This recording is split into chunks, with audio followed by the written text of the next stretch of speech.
This is the Lone Crater YouTube. We hope this video helps. You begin by confirming the basics. Is the keyboard physically connected and recognized? Plug and unplug USB or repair Bluetooth. This clears transient link problems. Open Notepad to verify typing works because if it fails system-wide, Roblox isn't the cause. Once confirmed, quit Roblox and restart the app, then restart your PC if needed. This clears locked input handles. Make sure no overlay or macro app is stealing keys before moving deeper into Roblox-specific checks. Now you focus on how Roblox interacts with the OS. Click inside the game to ensure focus, press Escape, and resume to reset controls. Some games require focus to accept input. In Windows, disable filter keys and the on-screen keyboard because accessibility settings can block rapid keystrokes.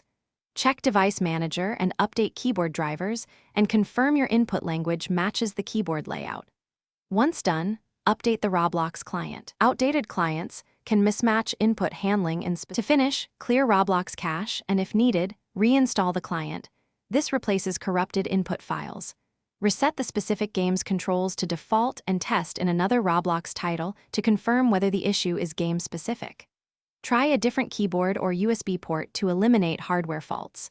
If problems persist, perform a clean boot or start Windows in safe mode. This isolates background software conflicts. If the keyboard works there, re-enable services one by one to find the culprit. Thanks for watching. Consider subscribing if we helped you.